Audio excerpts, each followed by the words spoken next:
welcome. Thank you. It's good to be with you. Yeah, you too. Thank you so much, Alison, for, I really appreciate you agreeing to speak with me after actually, understanding how busy this month is for Indigenous peoples. I'm not sure why. Why is that? Why is it a busy month? Because this is the month designated in the United States as Native Heritage Month.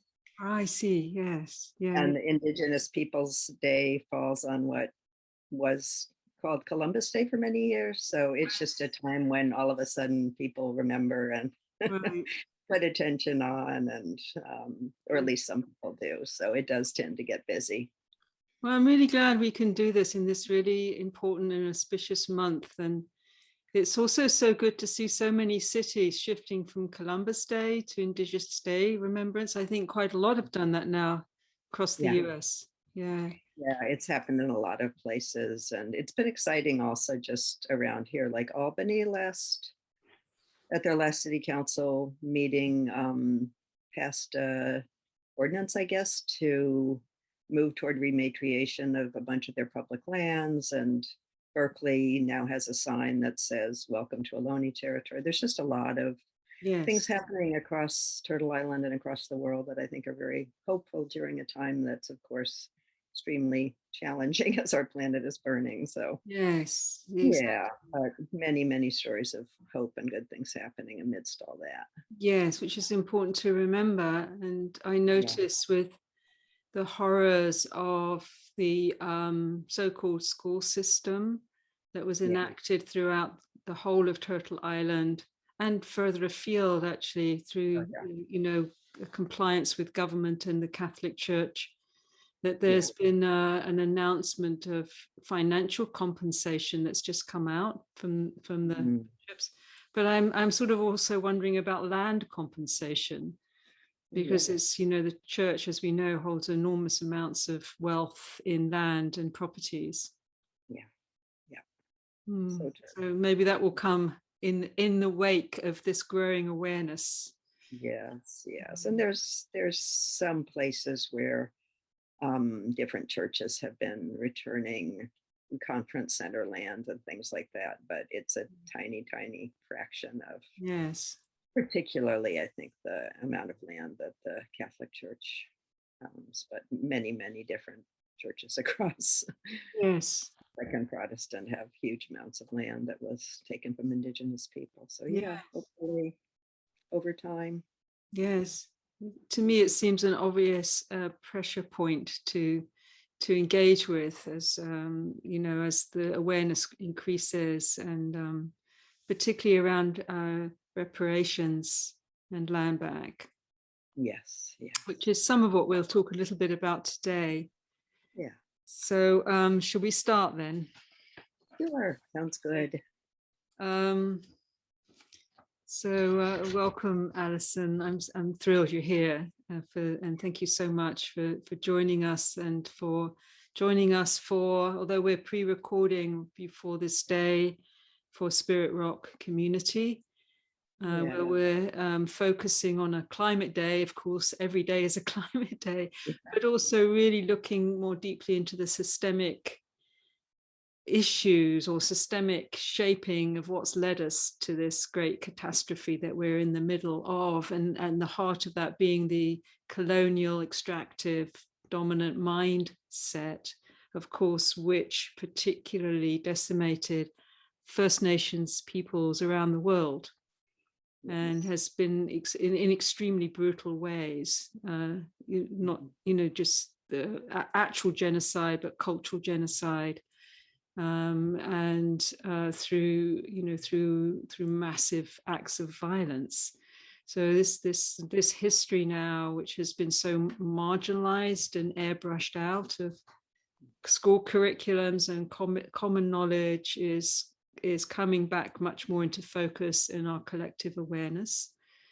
And there's much, the whole focus on decolonization has become a university curriculum, really. It's almost like any university worth its salt has to have that really central and focused. And and I know, of course, you being a member of the First Nation peoples and have been an advocate and on the front lines in so many ways. I've known you through, of course, we were on that climate train together 7 years ago across the US to New York for the big climate march. And then I've, the Idle No More that you were co-originating and supporting as a local Bay Area Indigenous-led activist movement. Mm-hmm. And then more, look also the sogoreate land trust. I hope I'm pronouncing that correctly. Sogoreate, yeah. Sorry? Sogoreate. Sogoreate, thank you. Sogoreate. And so I'd like to just start there. This is Sogoreate. It's a lonely land in what the settlers now call Oakland. Yeah, Oakland and Richmond and the whole Bay Area. Yeah. So, what it was particularly strikes me is this is a project centered around rematriation. Yeah. So the focus on women, Indigenous women reclaiming and taking land back. So I'd just be interested to hear anything about this work. Okay, well, I'd be delighted. In some ways, I'm speaking sort of on behalf of the Confederated Villages of Lishan and Karina Gould, who gave me permission to speak about the Sogoreate Land Trust, since I am of Mohawk ancestry and live unoccupied. I'm not living in my own territory, and I am living on the Ohlone territory. So I just wanted to say that to start. So Sogoreate Land Trust is a very inspiring and wonderful creation of the Ohlone people and some other tribal people and allies, and a lot of the other Native folks who live in the Bay Area are all very much in support of and working with them. So I think the Confederated Villages of Lishan, the Chochenyo Cartina Ohlone people, back in the 70s, really started organizing to try to deal with all of the shopping centers and developments that were being placed on top of the ancient village sites and the and shell mound areas. So that was kind of the beginning. And then in 2012, I think it was, they set up the land trust. And this was partly after a long occupation of over 180 days at Glen Cove Park out in the Benicia area, which was a development being set up on traditional Ohlone ancient village site. And part of what happened there is because, and this happens often, the Ohlone people are not a state or federally recognized tribe. And so at the end of the occupation, the land was put into the hands of another tribe up north of here who had really no connection to the land. And most of our traditions are matriarchal, and women were really very much in charge of the tribes. And part of the thing that happened with colonization was that the United States and Canada set up alternative government structures that were mostly led by men. And so what had been a successful occupation ended up with the men in that tribe essentially returning most of the land to the developers. And so I think at that point, it became really clear that having a Indigenous women-led land trust in this urban area was really, really important. And so they've been organizing and doing incredible work, from doing work with children in the schools about how to be a good guest on when you're living in occupied lands, teaching people, doing work around the protection of the shell mounds. And then in 2016, a wonderful group called Planting Justice rematriated the first parcel of land, which is an acre of land up in East Oakland. So that was the beginning of a settler group actually doing what the land trust was set up for, which is putting the land back in Indigenous hands. And they built a beautiful arbor. They've got a huge garden there now. They were able to provide food and medicines from the medicine plants for lots of people during the pandemic, in collaboration with some other organizations. And then I think in 2018, another group gave back a garden area on a smaller plot of land. And then very recently, there was a wonderful, Karina Gould got word that there were two houses side by side in Oakland that I think the owner was willing to sell them at a lower price, still a lot of money because we live in the Bay Area. And within about, and she just put it out on Facebook, and within about a week or two, they raised over $400,000 to buy Wow. these two houses. Wow.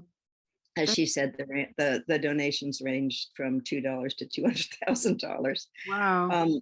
So those will now become a language center. And we also had a good process happen in Richmond, where an area that was where the freeway had dug up a shell mound had kind of been put aside by the city. And so and then they, in collaboration with a wonderful Japanese artist, Masayuki Nagase, created this beautiful medicine park where people can now grow the medicines, and there's beautiful stone sculptures.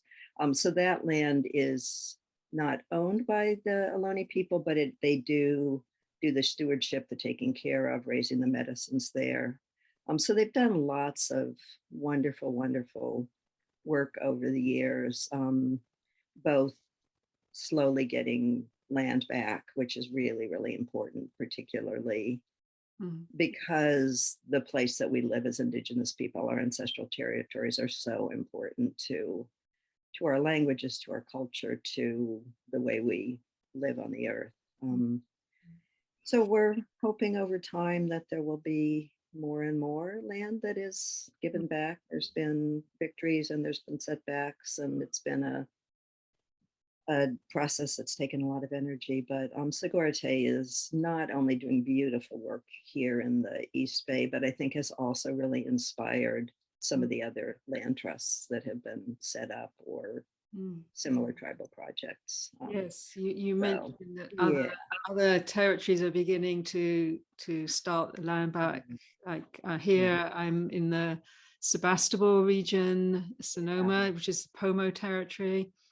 So I'm looking forward to hearing more of that locally and how we can support that as well.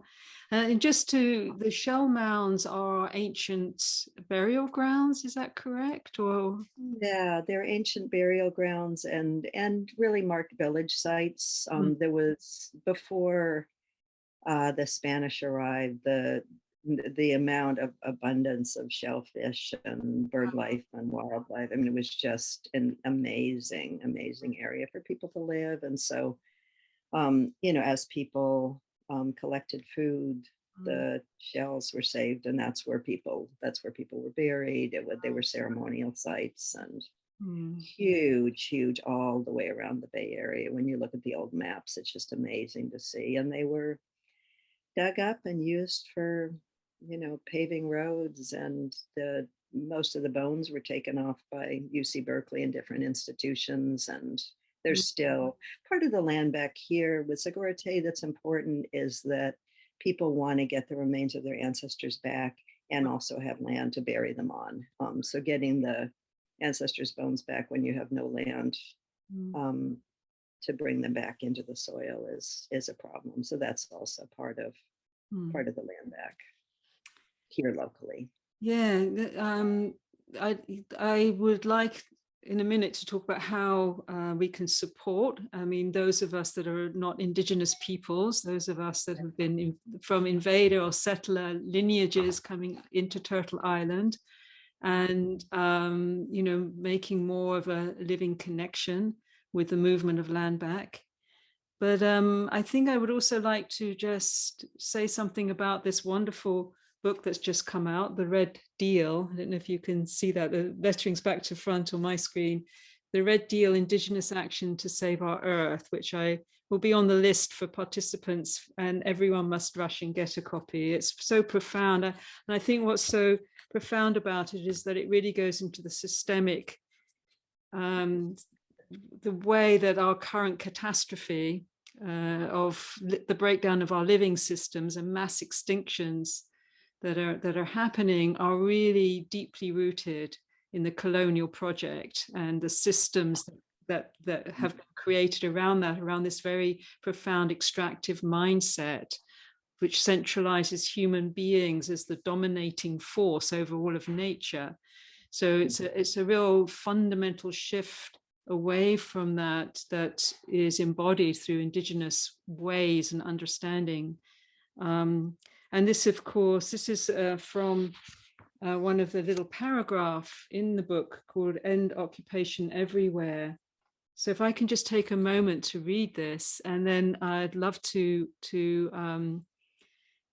just to have your reflections about the importance of acknowledging the history of the land clearly, and the injustices being recognized, but also the reparation of injustices as part of our climate action, so it goes to the roots. So this little piece is called End Occupation Everywhere.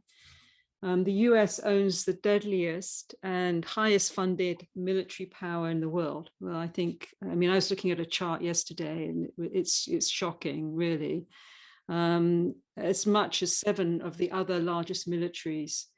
Now, why does the US invest so heavily in its military? The answer can be found in the creation of the US settler sovereignty, forged through war against indigenous nations.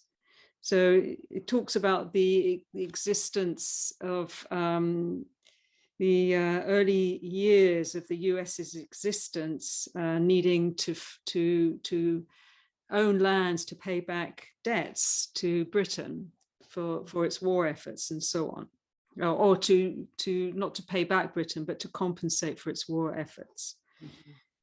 These efforts, so they wanted at first to have Indigenous peoples sell the lands, which failed. So when they failed, largely because Indigenous nations were more powerful than the 13 states at the time, the fledgling US government waited until another opportunity arose, some 30 years later, to attack these nations and gain control of their lands, this time through a legalized theft.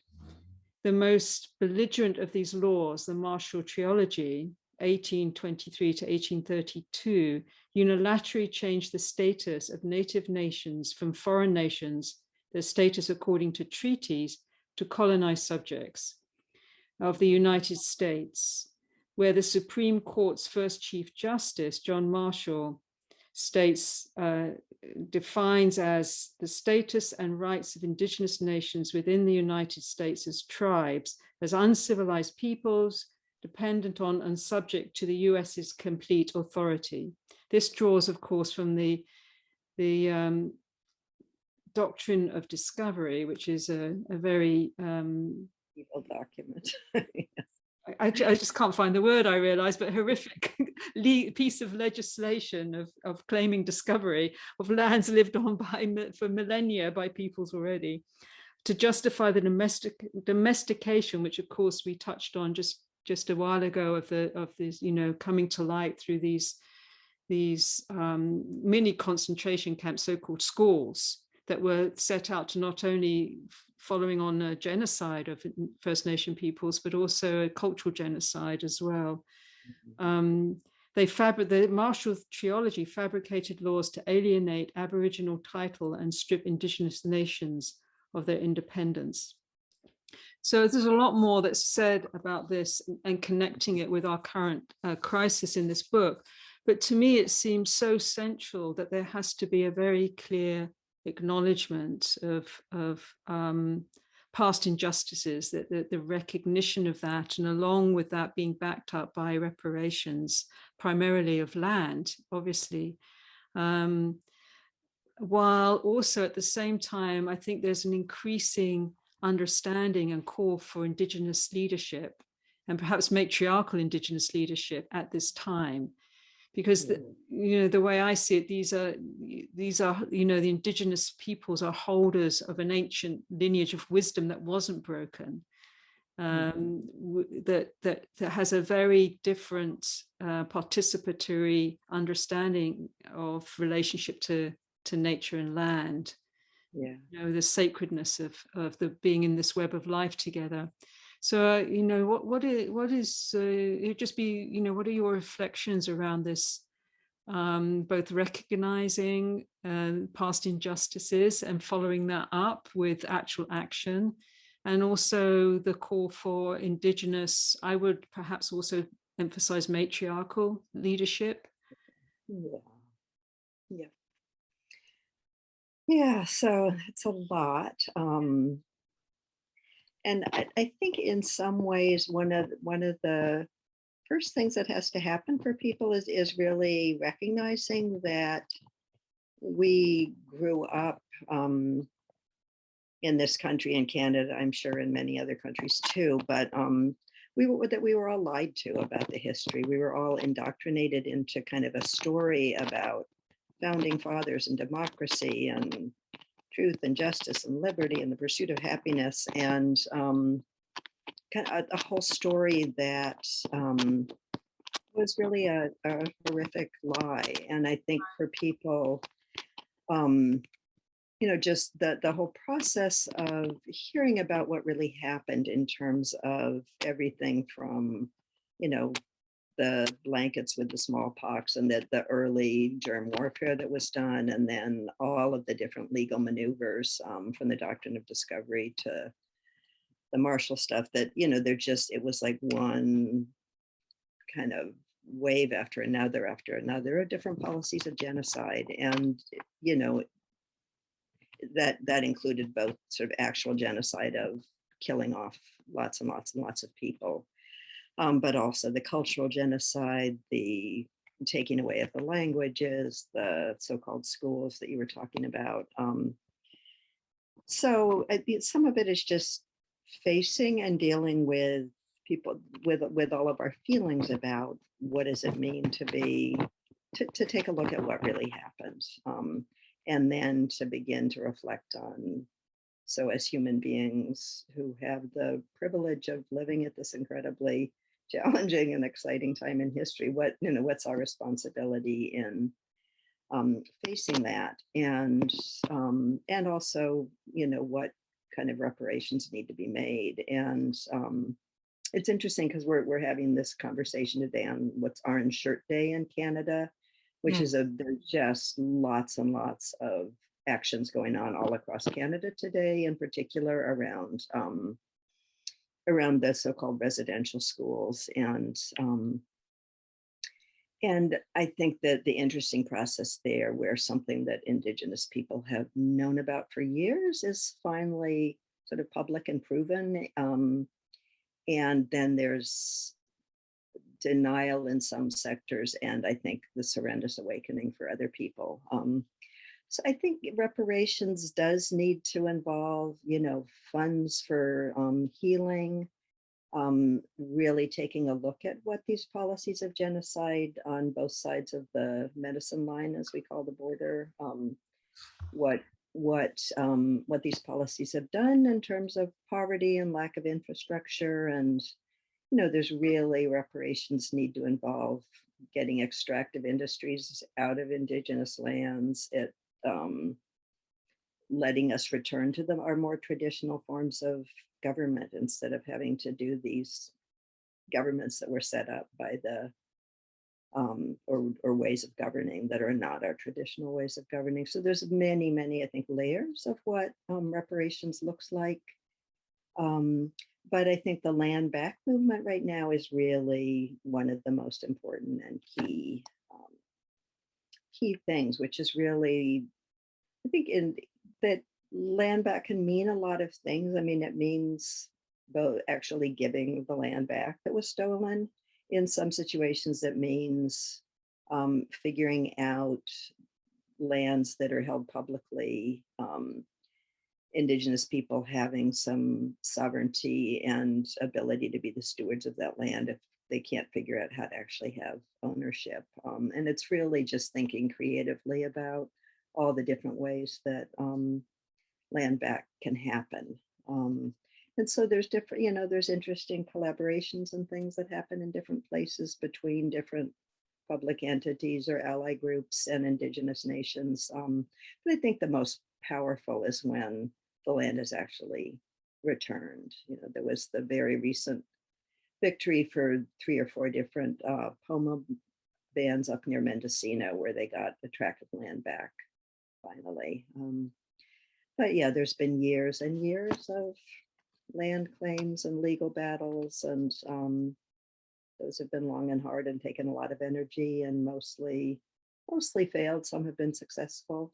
But what happens frequently in the legal battles is that the doctrine of discovery is in all of our legal systems, so that you know, the Oneida tribe, which is part of the Haudenosaunee, the Iroquois people that I'm a part of, had an incredibly powerful case that went to the Supreme Court. But then once again, the doctrine of discovery was pulled out. It was one of Ruth Bader Ginsburg's worst moments, you know, gets pulled out. And even though everything is there to return the land and the clarity about the land being stolen, the doctrine of discovery gives it back to the so-called discoverers.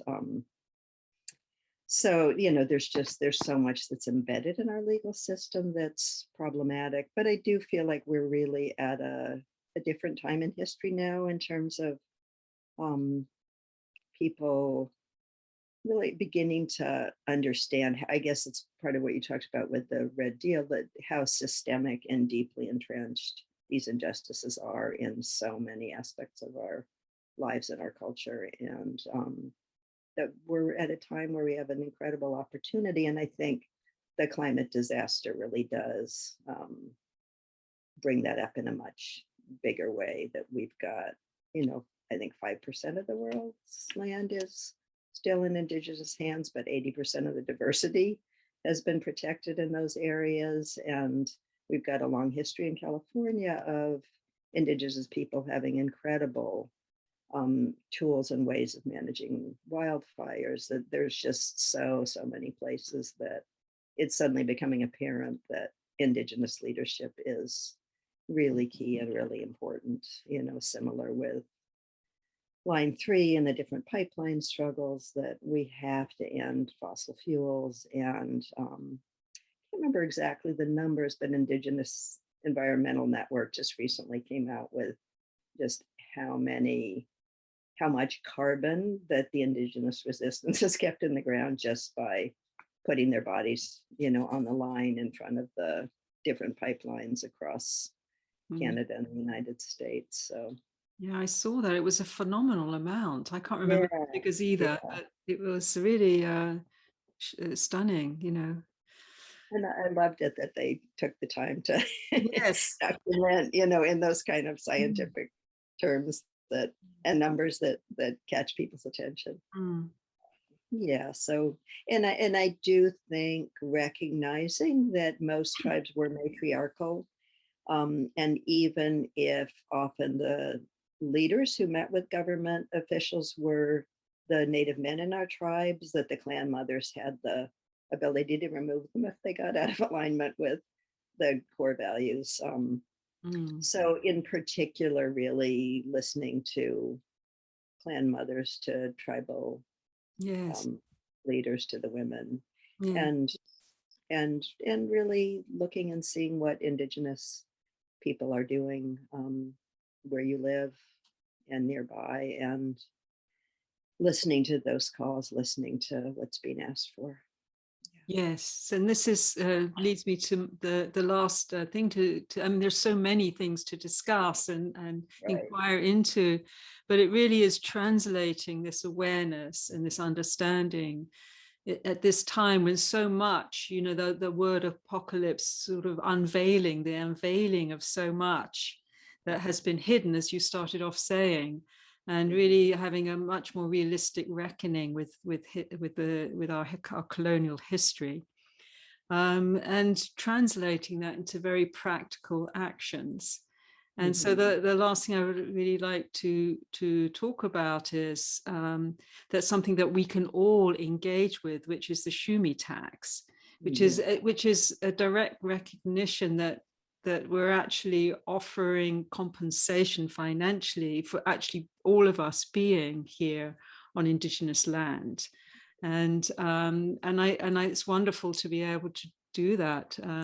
Everyone can do this, right? Everyone can explore what is their local, the unceded territories that they're in, and make a relationship and look how they can actually offer compensation, if they're not giving land back, but some financial compensation.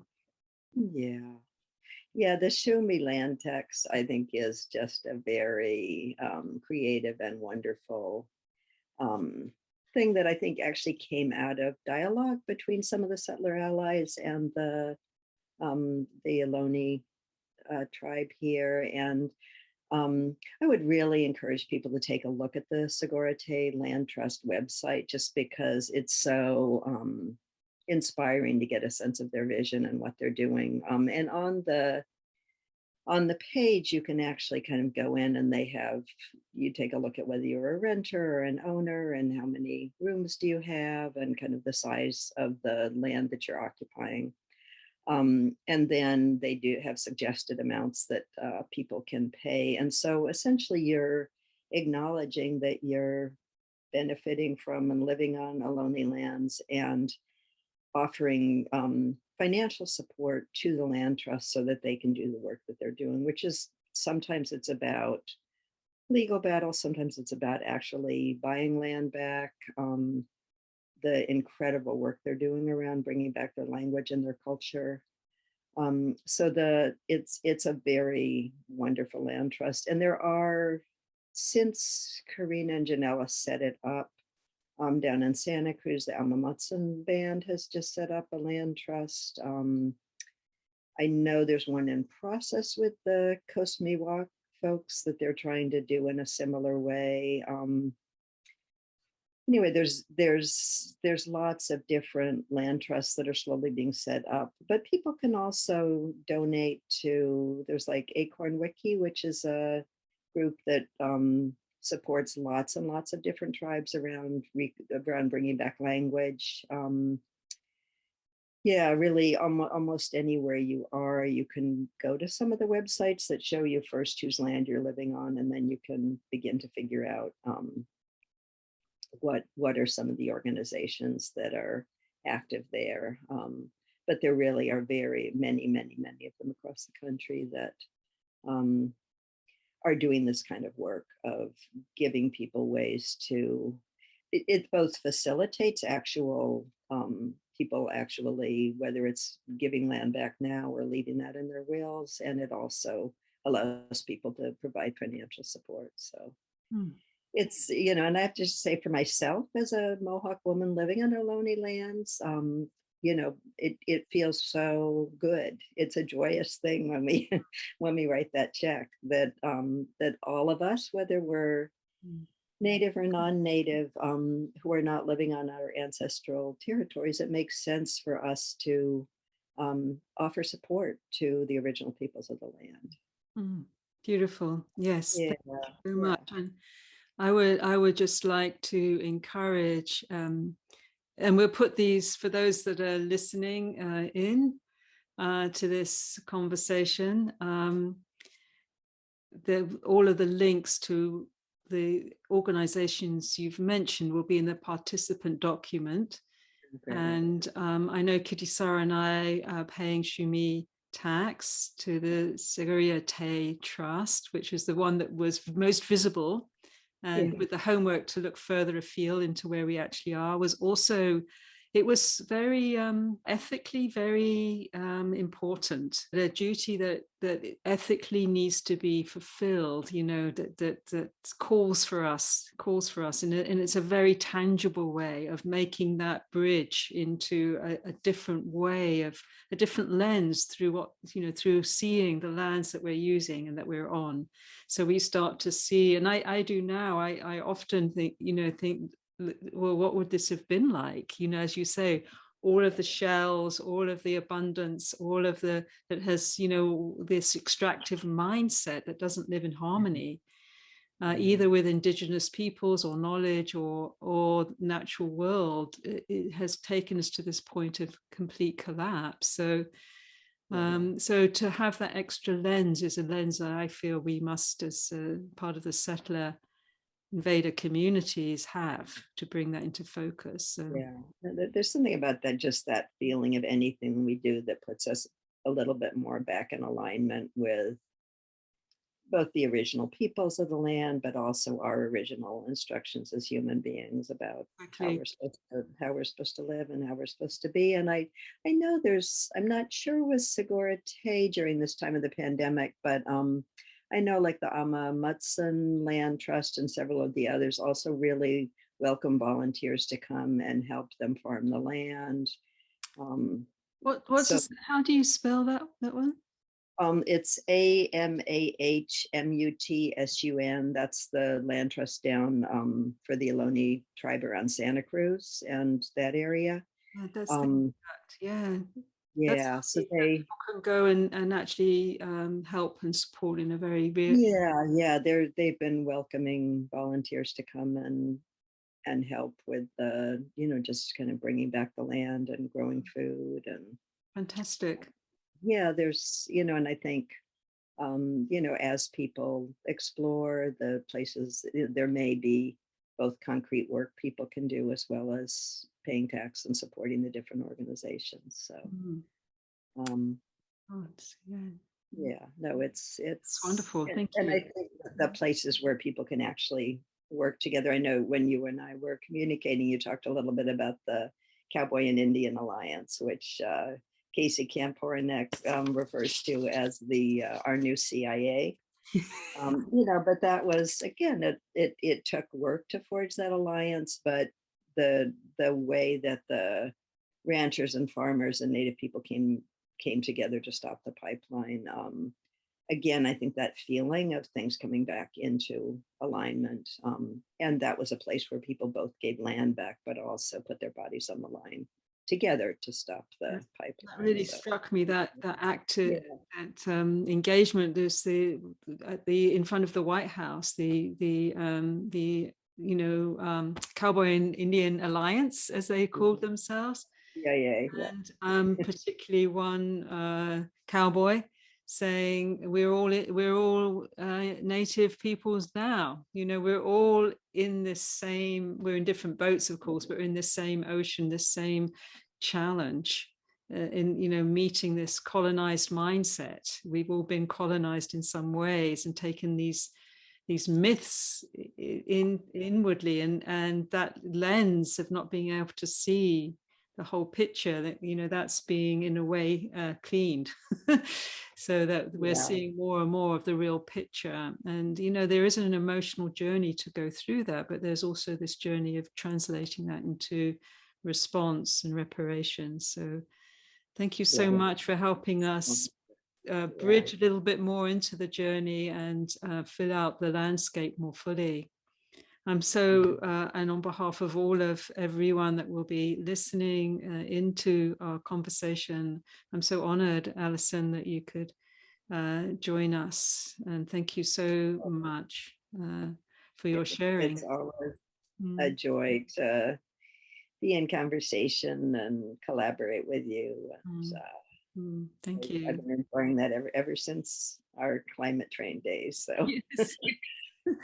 Thank you for inviting me, and gratitude on behalf of Karina and the Confederated Villages of Lishan. She couldn't be here today, but she was really pleased that people want to hear about Sogoreate Land Trust and the Shumi tax. And thank you. Thanks. I'd write to Karina and thank her as well. Yes, thanks so much. I'm very mindful of your time, and we've sort of obviously extended as I thought we would, which is wonderful. But thank you so much. It's there's a lot there for people to contemplate. I'll have to. Thank you, Nyawagoa.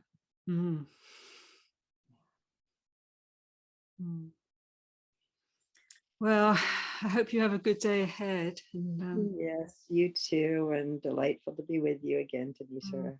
Thank you so much. Thank you. Well, I'll join you down the road for something or other, I'm sure. We say in Mohawk, Onigi Wahe, until we're together again. Aniki wahe. Wahe, Thank you. you bet. Yeah, go well, stay well. You too. Have a good day. Take care.